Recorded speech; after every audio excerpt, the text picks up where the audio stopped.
السلام علیکم ناظرین، میں ہوں محمد ضیاء الحق نقشبندی۔ پروگرام اسلام اور میری زندگی کے ساتھ حاضر خدمت ہوں۔ ناظرین، آج ہمارا موضوع ہمیشہ کی طرح بہت اہم موضوع ہے۔ اتنے اہم موضوعات پر ہم نے اب تک بات کی ہے کہ جس کو بہت زیادہ پسند کیا جا رہا ہے۔ پبلک کی طرف سے جو ہمیں پیغام آ رہے ہیں اس میں یہ کہا جا رہا ہے کہ یہ فرسٹ ٹائم ہے کہ ہمیں روزہ اور انسانی جان، اقرا، ٹریفک قوانین، ماحولیاتی آلودگی، پانی، اس طرح کے بہت سارے ہمارے موضوعات ہیں اور انشاءاللہ یہ سلسلہ جاری رہے گا۔ آج کا جو ہمارا موضوع ہے وہ بھی بہت ہی اہم موضوع ہے۔ موضوع ہے وطن سے محبت، یعنی کہ جس پاکستان میں ہم رہتے ہیں یا دنیا کے کسی بھی کونے میں ہم بستے ہیں تو ہمارا وطن ہوتا ہے، وہ ہمارا ملک ہوتا ہے، ہمیں اس سے پیار ہمارے اسلام نے سکھایا ہے۔ ان تمام چیزوں کو ہم آپ سے شیئر کریں گے۔ ہمیں آج آپ کو یہ بتانا ہے کہ جہاں آپ بستے ہیں، دنیا کا کوئی کونا ہو، اس ملک کی جو جتنی بھی چیزیں ہوتی ہیں وہ آپ کی اپنی ہوتی ہیں۔ ان سے پیار کرنا ہے، ان کو بہتر کرنا ہے، نہ کہ ان کو نقصان دینا ہے۔ ہمیشہ کی طرح ہمارا آج کا جو پینل ہے بہت ہی خوبصورت پینل ہے۔ میں سب سے پہلے اپنے معزز مہمانوں کا، اپنے پینل کا تعارف کراتا چلوں۔ ہمارے ساتھ موجود ہیں حضرت علامہ سید ضیاء اللہ بخاری صاحب۔ آپ صدر ہیں متحدہ جمعیت اہل حدیث پاکستان۔ السلام علیکم جی۔ وعلیکم السلام ورحمۃ اللہ وبرکاتہ۔ ہمارے جو دوسرے مہمان ہیں ان کا نامی اسم گرامی ہے حضرت علامہ سید وقار الحسنین نقوی۔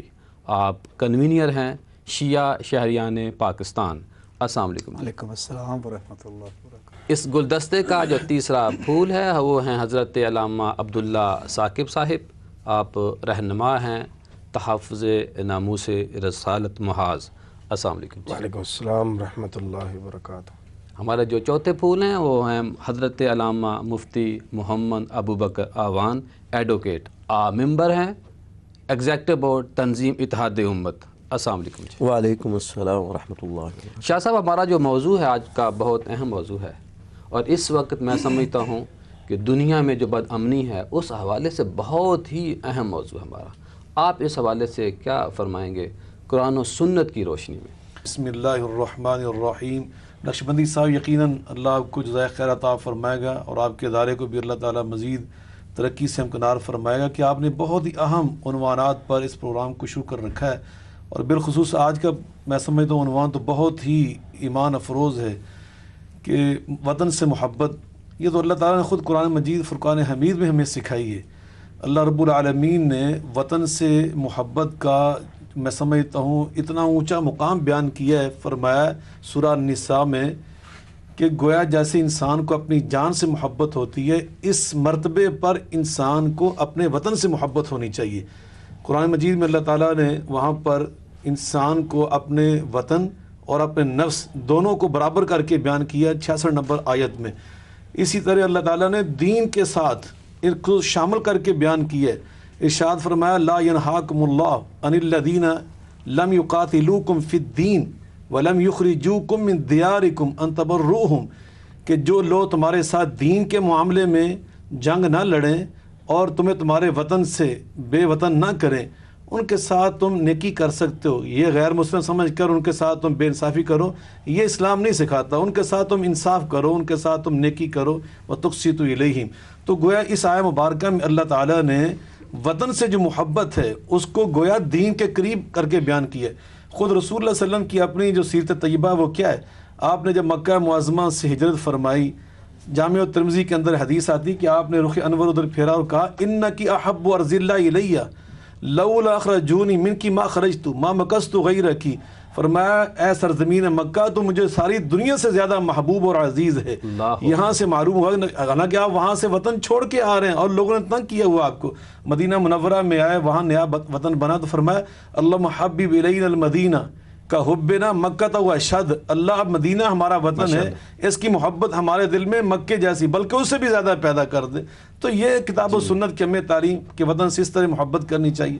جی حضرت صاحب قرآن و سنت کی روشنی میں رہنمائی فرمائیں، وطن کی محبت۔ بسم اللہ الرحمن الرحیم۔ جیسا کہ آپ نے ابھی فرمایا کہ ہجرت کے بعد حضور نبی کریم صلی اللہ علیہ وآلہ وسلم آپ سمیت ہر صحابہ کرام، ہر غلام، اہل بیت کا ایک ایک فرد جو ہے وہ اپنے وطن کے لیے ایک تڑپ رکھتا تھا، اور اپنے وطن کی محبت جو ہے وہ لوگوں کے اوپر لازم اور فرض کی گئی ہے۔ ماشاءاللہ۔ جی علامہ صاحب آپ کیا فرمائیں گے؟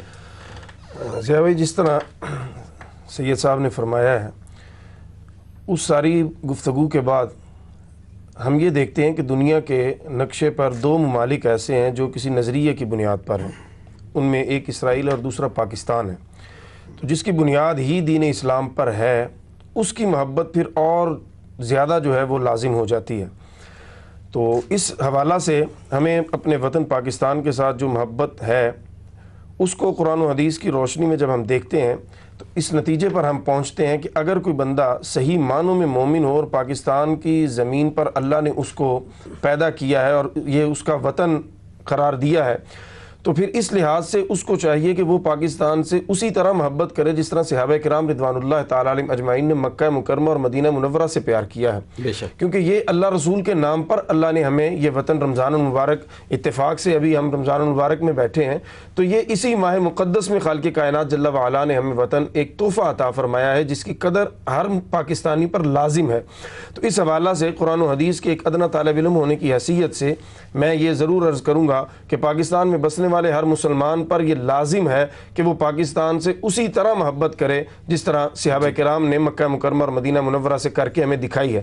اور جس طرح حضور صلی اللہ علیہ وسلم مکہ مکرمہ سے جب ہجرت فرما کے جانے لگے تو آپ نے مکہ مکرمہ کو مخاطب کر کے فرمایا کہ میں تجھے کبھی نہ چھوڑ کے جاتا۔ یعنی اتنی محبت مکہ مکرمہ سے، اتنے مظالم کے باوجود آپ نے فرمایا میں تجھے کبھی نہ چھوڑتا، دنیا میں کوئی اور شہر تیری برابری کا نہیں ہے میری نظر میں، کیونکہ تو میرا وطن ہے، تجھ میں میرا وقت گزرا ہے۔ تو خالق کائنات جل وعلا نے حضور نبی مکرم صلی اللہ علیہ وسلم کی سیرت پاک کی روشنی میں بھی یہ پیغام ہمیں دیا ہے۔ تو اس لحاظ سے پاکستان سے محبت اور پاکستان سے وفا یہ ہمارے خون میں شامل ہے، اور اسلام نے بھی اس کو ہم پر لازم قرار دے دیا۔ تو اب اگر ہم پاکستان سے بے وفائی کرتے ہیں تو ہم دین اسلام سے غداری کے مرتکب ہوتے ہیں، جو کہ یقیناً اللہ کے ہاں ہمارے لیے اس کی معافی نہیں ہو سکتی۔ جی مفتی صاحب آپ کیا فرمائیں گے؟ وطن کے ساتھ محبت جس طرح ایک قرآن و سنت کے حوالہ سے پیٹرن میں یہ بات ہوئی ہے، مکہ کے حوالہ سے بات ہوئی، پھر مدینہ کے حوالہ سے بات ہوئی، تو وطن سے محبت کا سب سے پہلے تقاضا یہ ہوتا ہے کہ اس کی حفاظت کے لیے ہر ممکن قدم اٹھایا جائے۔ تو نبی پاک صلی اللہ تعالیٰ علیہ وسلم جب مدینہ میں تشریف لائے ہیں تو وہاں پر دیکھیے آپ نے بنو قریظہ جیسے یہودی قبائل کے ساتھ معاہدات کیے ہیں۔ کس لیے؟ کہ بھئی مدینہ یہ جو ہے ہمارا وطن ہے، اس کے اندر رہ کر ہم نے اس کی حفاظت کرنی ہے، اس سے باہر سے اگر کوئی دشمن آئے گا تو وہ ہمارا مشترکہ دشمن ہوگا، لیکن اس کے باوجود وطن کی اہمیت کو بتانے کے لیے، اس کو اجاگر کرنے کے لیے آپ نے ان کے ساتھ معاہدہ کیا ہے۔ اور پھر بعد میں صحابہ اکرام علیہم رضوان کا جو طرز عمل ہے، سیدنا فاروق اعظم رضی اللہ تعالیٰ عنہ، سیدنا صدیق اکبر رضی اللہ تعالیٰ عنہ، ان کا طرز عمل بڑا واضح ہے۔ سیدنا صدیق اکبر رضی اللہ تعالیٰ عنہ کے خطبہ خلافت کی مثال لے لیجئے، آپ کیا فرماتے ہیں کہ میں شاید اس قابل نہیں تھا کہ میں بار خلافت اٹھاتا، لوگوں اگر میں صحیح کام کروں تو تم میری مدد کرنا، اگر میں اس کے خلاف جاؤں تو پھر تم میرے سامنے کھڑے ہو سکتے ہو۔ اللہ اکبر۔ وہ جہاں پر مذہب کی حفاظت کی بات تھی وہیں پر ریاست کی حفاظت کی بات تھی۔ تو ریاست جو ہے یہ وطن کے وجود سے جنم لیتی ہے۔ ریاست اور وطن کا جو تعلق ہوتا ہے یہ روح اور جسم کی طرح ہوتا ہے۔ ماشاءاللہ۔ ریاست تبھی قائم رہتی ہے جب وطن کی نظریاتی سرحدیں جو ہیں وہ صحیح معنوں میں محفوظ ہو سکیں۔ واہ واہ، ماشاءاللہ، بڑی اچھی گفتگو کا سلسلہ جاری ہے اور بہت اچھی اچھی باتیں ہو رہی ہیں۔ علماء کرام نے آج آپ کو بتانا ہے وطن کی محبت، یعنی کہ یہ تو ہمارا آج کا سٹارٹ تھا، آگے بہت ساری اچھی اچھی باتیں آپ نے سننی ہیں۔ ابھی کہیں جائیے گا مت، ملتے ہیں بریک کے بعد۔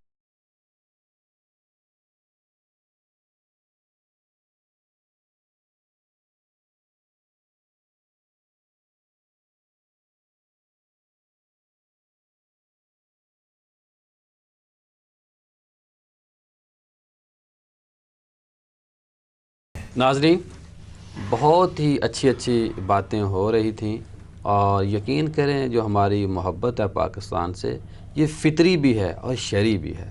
شاہ صاحب، کیا آپ ہمارے ناظرین کو یہ بتائیں گے کہ یہ جو محبت ہے وطن سے، یہ محبت شرعی ہے یا فطری ہے، غیر فطری ہے؟ امام غزالی رحمۃ اللہ علیہ جیسے دانشور ارشاد فرماتے ہیں، ان کی بڑی معروف کتاب ہے احیاء علوم الدین، کہ حب الوطن غریزۃ متاثرۃ فی النفوس، کہ وطن سے جو محبت ہوتی ہے یہ اللہ تعالیٰ نے ہر انسان کے اندر فطری طور پر ودیعت کر رکھی ہے۔ واہ۔ یہ انسان کے دل کے اندر ہوتی ہے۔ جاہز ایک بہت دانشور گزرے ہیں، وہ فرماتے ہیں کانت العرب اذا سافرت حملت معها تربت وطنہ، عربوں کا یہ دستور تھا جب بھی وہ سفر کیا کرتے تھے وہ اپنے ساتھ اپنے وطن کی مٹی ساتھ لے کے جایا کرتے تھے، وہ دوران سفر اس کی خوشبو سونگا کرتے تھے اور اس سے اس کو شفا ہوا کرتی تھی۔ وہ کہتے ہیں کہ محبوب کی جو خوشبو ہوتی ہے یہ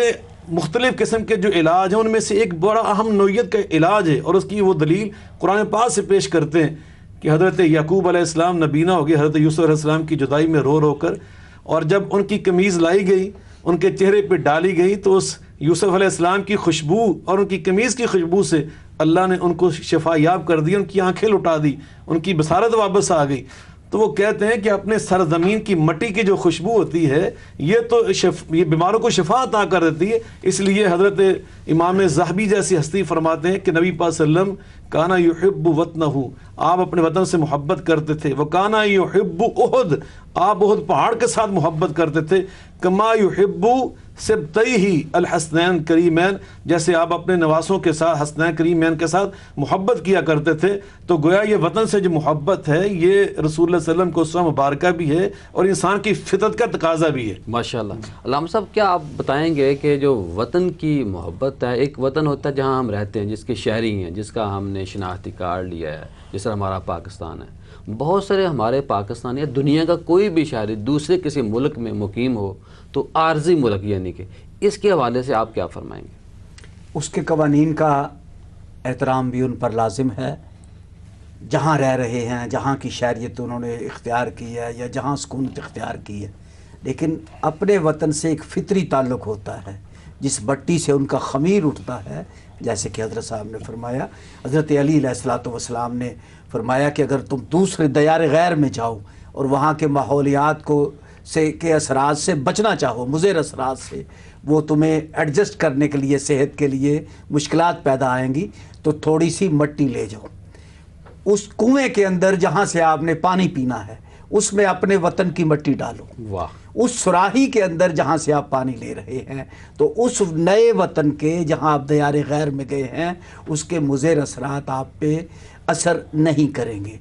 حضرت امام علی مقام حضرت امام حسین علیہ السلام نے 28 رجب کو جب مدینہ کو خیرباد کہا، الوداع کہا، تربت رسول صلی اللہ علیہ وآلہ وسلم پہ آئے، مرکز انور پہ آئے اور آ کر ایک ہی جملہ کہا کہ نانا تیرا بیٹا تجھ سے جدا ہو رہا ہے۔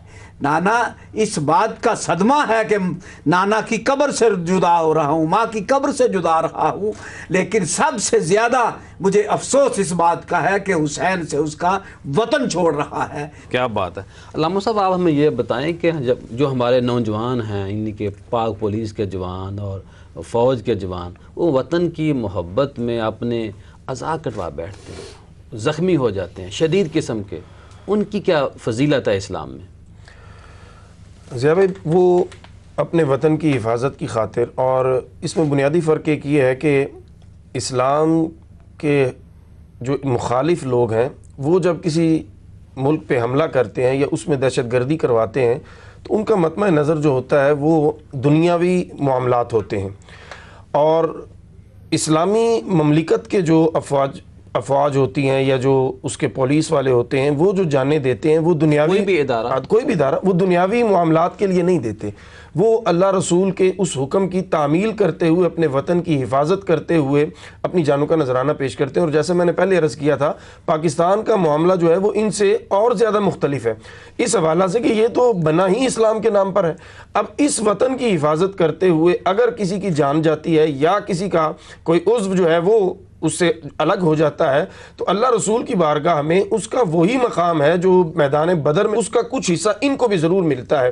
اور یہاں جو کنفیوز کیا جاتا ہے اس حوالہ سے کہ یہ شہید ہیں کہ نہیں ہیں، اس طرح کی ڈبیٹ بھی اکثر میڈیا پہ ہم دیکھنے کو ہمیں ملتی ہے. تو گزارش اس میں یہ ہے کہ یقیناً وہ ہمارے پولیس والے ہوں، وہ ہمارے فوجی ہوں، وہ ہمارے رینجر والے ہوں، ایف سی والے ہوں، کوئی بھی قانون نافذ کرنے والا ادارہ ہو یا عام سویلین ہوں، وہ اگر اپنی جان پاکستان کے لیے پیش کر رہے ہیں تو وہ شہید ہیں. اور وہ شہید ہونے کے اعتبار سے جو قرآن کریم نے فضیلت بیان کی ہے وَلَا تَقُولُوا لِمَن يُقْتَلُ فِي سَبِيلِ اللَّهِ أَمْوَاتٌ یا وَلَا تَحْسَبَنَّ الَّذِينَ قُتِلُوا فِي سَبِيلِ اللَّهِ أَمْوَاتًا، وہ اس پر فائز ہوتے ہیں. اور اللہ کے ہاں ان کا وہی مقام ہے جو ایک شہید کا، جو اسلام کی خاطر اپنی جان دیتا ہے. پاکستان کے لیے جو جان دیتا ہے وہ بھی اسلام کے لیے اپنی جان دے رہا ہے، کیونکہ در حقیقت پاکستان سے جتنی دشمنی اور عداوت ہے دنیا کو وہ اسی لیے ہے کہ یہ اسلام کی بنیاد پر ہے. کوئی اور دنیا کا ملک جو ہے وہ اسلام کی بنیاد پہ نہیں ہے. تو اس لیے میں سمجھتا ہوں کہ اس کے لیے جو ہمارے فوجی اور قانون نافذ کرنے والے افراد اپنی جانیں پیش کرتے ہیں وہ ہمارے محسن ہیں. ہم ان کو سلام بھی پیش کرتے ہیں آج آپ کے اس پروگرام کے پلیٹ فارم سے، اور یہ قوم کو بتانا چاہتے ہیں کہ جو بھی اپنی جان پیش کرتا ہے وہ شہید ہے. اللہ کے ہاں اس کا مقام وہی ہے جو اللہ نے شہداء کے لیے مخصوص کر رکھا ہے. مفتی صاحب آپ ہمیں یہ بتائیں کہ جو لوگ پہرا دیتے ہیں وطن کی محبت میں، جو سرحدوں پہ اپنی راتیں ہمارے آرام کے لیے قربان کر دیتے ہیں، اور ساتھ ساتھ جو مختلف ادارے ہیں، محکمہ ڈاک خانہ ہے، ایف آئی ہے، آئی ایس آئی ہے، یعنی کہ کوئی بھی ادارہ ہو، سوئی گیس ہو، محکمہ اوقاف لے لیں یا بجلی لے لیں، ان لوگوں کی کیا فضیلت ہے؟ دیکھیے اس میں بڑی معروف حدیث ہے کلکم راعٍ و کلکم مسئول عن رعیتہ، کہ تم میں سے ہر شخص جو ہے وہ نگہبان ہے اور اس کو اس کی رعایا کے متعلق پوچھا جائے گا. اس حدیث اگر ہم وسیع کر کے دیکھیں تو جو شخص جہاں پر بھی اپنی ذمہ داریاں نبھا رہا ہے وہاں اس کے حوالے سے اس سے پوچھا جائے گا کہ اس کے اوپر وہ ذمہ داری جو ہے یہ عائد کی گئی ہے. لیکن جب وہ اپنی ذمہ داری کو بحسن و خوبی انجام دیتا ہے تو اس کا مقام و مرتبہ اللہ کے ہاں بھی بڑا اعلیٰ ہوتا ہے اور انسانی عقل کے ہاں. ذرا آپ سوچئے تو صحیح کہ ہم بڑے آرام دہ بستر اور لحاف میں سردیوں کی راتوں میں لیٹے ہوئے ہوتے ہیں، وہ بھی تو ماؤں کے بیٹے ہیں نا، جو سیاچن اور گلیشیئر کے پہاڑوں کے اوپر وہ ہماری حفاظت کے لیے کھڑے ہیں. عقل بھی تسلیم کرتی ہے کہ جو وطن کے لیے حفاظت کے لیے مامور ہے، جو ان کو معاوضے دیے جاتے ہیں وہ علیحدہ چیزیں ہیں، جو انسینٹیوز دیے جاتے ہیں وہ علیحدہ چیز ہیں، لیکن وہ جو سرو کر رہے ہیں اس کا نعم پہرا البطن جو دیتے ہیں، جو پہرا دیتے ہیں. دیکھیے وہ بندہ اپنا آرام قربان کر کے آپ کا آرام بھی بچا رہا ہے، آپ کے مال کی بھی حفاظت کر رہا ہے، آپ کی ذات کی بھی حفاظت کر رہا ہے.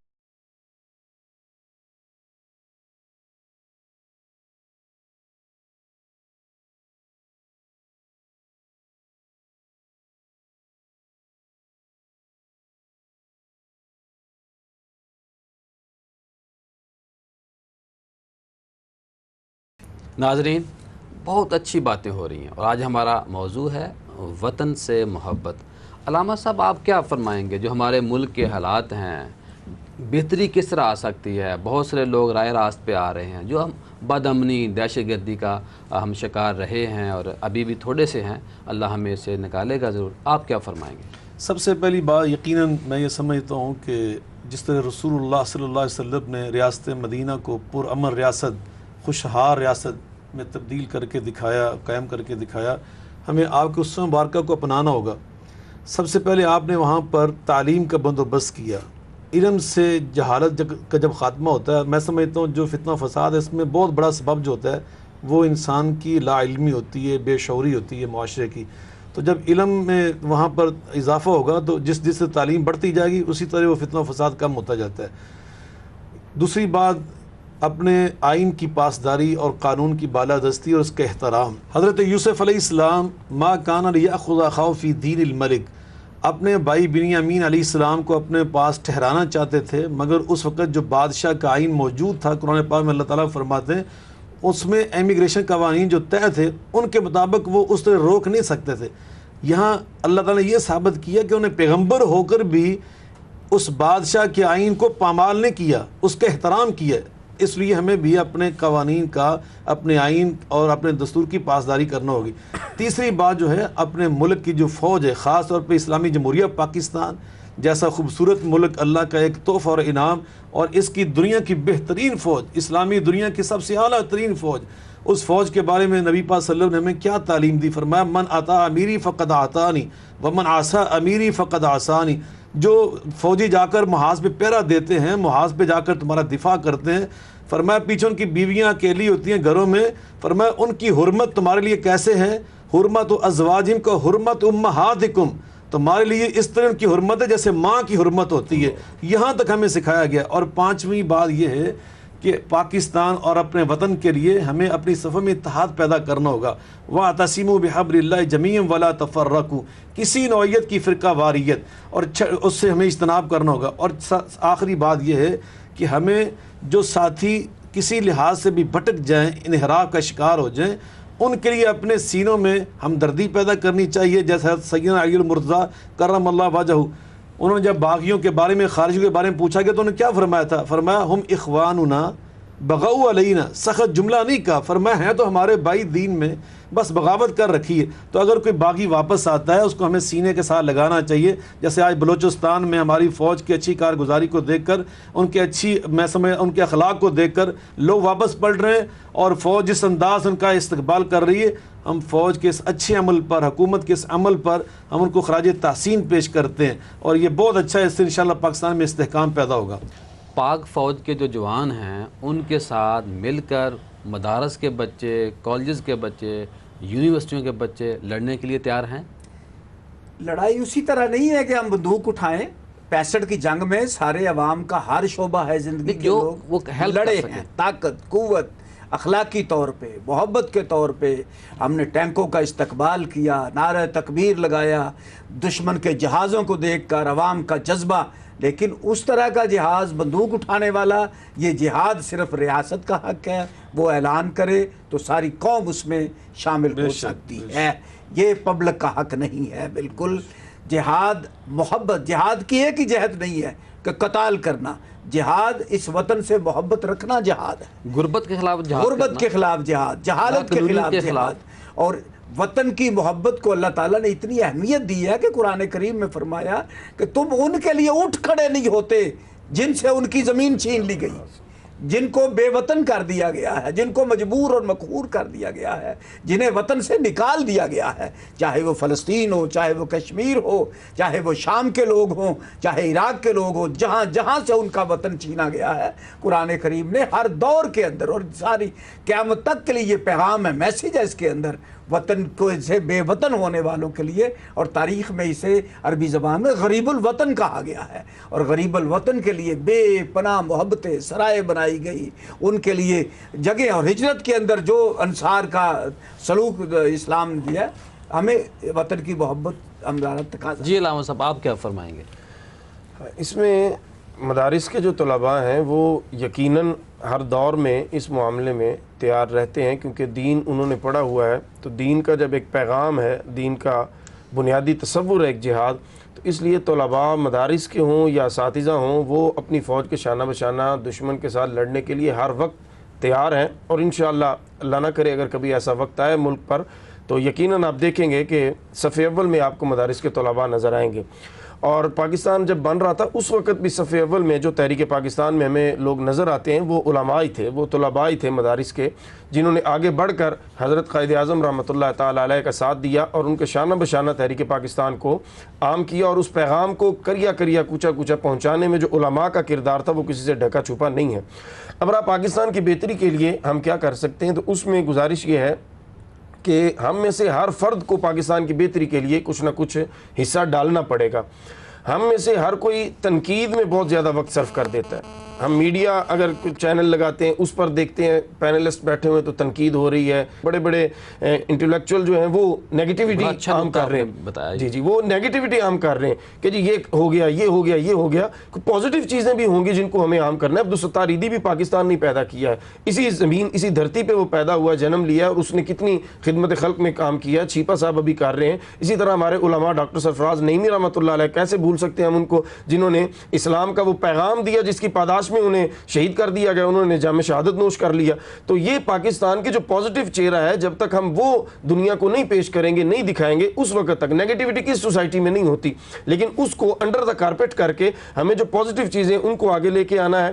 اور دوسرا, ہر فرد نے اپنا کردار ادا کرنا ہے. ایک طالب علم ہے اگر, تو اس نے اپنے علم کا جو حصول ہے اس کے بعد پاکستان کو سرو کرنا ہے. اسی طرح علماء پاکستان کو سرو کریں, ممبر کے ذریعے اتحاد کی بات کریں, یونٹی کی بات کریں, نوجوان نسل کو محبت رسول کے ساتھ ساتھ محبت پاکستان وہ ان کے دلوں میں پیدا کی جائے, اور ان کو بتایا جائے کہ پاکستان کیوں کھٹکتا ہے دنیا کی نگاہ میں. تو اس لیے ہمارے اسٹوڈنٹس, ہمارے علماء, ہمارے مشائخ, ہمارے وکلاء, ہمارے ڈاکٹر, یعنی ہر طبقہ فکر جو ہے, اگر وہ پاکستان کی بہتری کے لیے اپنا حصہ ڈالنا آج سے شروع کر دے تو یقیناً چند سالوں کے اندر پاکستان جو ہے وہ دنیا کا عظیم ملک بن سکتا ہے. اس کو اللہ نے ہر صلاحیت سے نواز رکھا ہے, چاہے وہ وسائل کے اعتبار سے ہو, چاہے وہ افرادی قوت کے اعتبار سے ہو, چاہے وہ ذہانت کے اعتبار سے ہو. ہر شعبے میں ہمارے دوست جو ہیں وہ ٹاپ کرتے ہیں دنیا میں.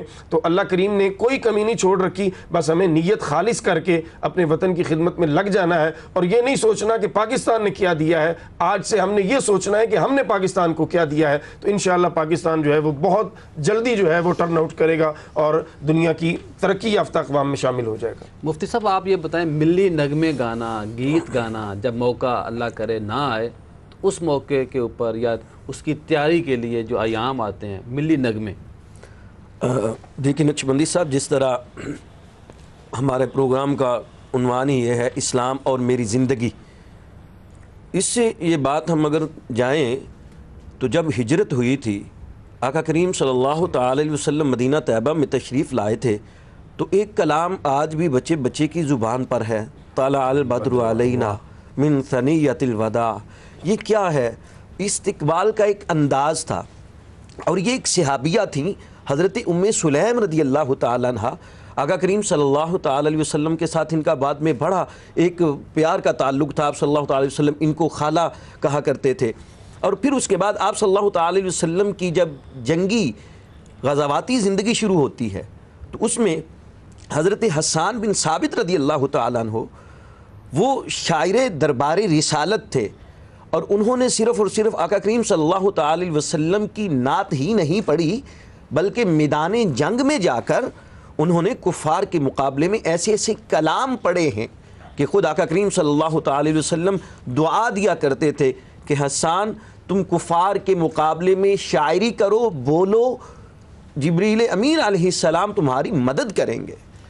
یہ ایک انسانی فطرت ہوتی ہے. وہاں ایک شعر ہے حضرت حسان بن میں آپ کی ثابت. بات یہاں کر رہا ہوں. آج میں صبح نا درس تراویح کا خلاصہ پیش کرنا تھا مگر فجر کے بعد, تو وہاں پہ میں درس کی تیاری کر رہا تھا. ایک واقعہ آیا کہ جو امارہ رضی اللہ تعالی عنہ کا ہے کہ نبی پاک صلی اللہ علیہ وسلم جو انہوں نے جنگ احد کے موقع پہ حفاظت کی تھی, تو ان کا نام ہی پڑ گیا تھا احد والی. احد والی, جی جی, یعنی کہ یہ ہے وطن کی محبت. آپ کچھ فرمانا چاہ رہے تھے؟ جی میں عرض کر رہا تھا, وہ حضرت سیدنا حسان بن ثابت رضی اللہ تعالیٰ عنہ کے جو ملی اور میں سمجھتا ہوں نبی پاک صلی اللہ علیہ وسلم کی محبت کے حوالے سے ترانہ ہے, دفاع کے حوالے سے, انہوں نے کہا کہ حجوت محمدن فعجبت عنہ صلی اللہ علیہ وسلم وفی ذالک عند اللہ الجزاء لسانی صارم لا عیب فیہ وبحری لا تقدر الدلاء. اور بادل پرست تو میرے محبوب کی بے ادبی کرتا ہے اور ان کے خلاف بدتمیزی کرتا ہے, میں جواب دے رہا ہوں, اور یاد رکھ نبی صلی اللہ علیہ وسلم کا دفاع کرنے پر اللہ راضی ہو کر اجر عطا فرماتے ہیں. لسانی صارم, میری زبان, اس کو عام زبان نہ سمجھو, یہ تلوار کی دھار سمجھو جس میں کسی نوعیت کا شک و شبہ نہیں ہے. تو یہ ہے اصل میں صحابہ یہ بھی کرام میری رہنمائی فرمائیں, بس 10 سیکنڈ کے اندر رہنمائی فرما دیں. وطن کی جو محبت ہے یہ فرض ہے, سنت ہے, اس کو آپ کو لیول دیں. جی یقیناً رسول اللہ صلی اللہ علیہ وسلم کا جو اسوہ مبارکہ ہے اور اللہ تعالیٰ کی جو تعلیم ہے, اس کی روح سے وطن سے محبت کرنا ہر انسان پر فرض ہے, مسلمان پر فرض ہے. اور اس فرضیت کی ادائیگی میں اپنے وطن کے جتنے بھی شعبہ ہے زندگی ہے ان کو ساتھ وابستہ رکھنا اور ان کو متحد رکھنا ہر مسلمان پر فرض ہے. حتیٰ کہ رسول اللہ صلی اللہ علیہ وسلم یہاں تک تعلیم دی ہے کہ من کلف موحدن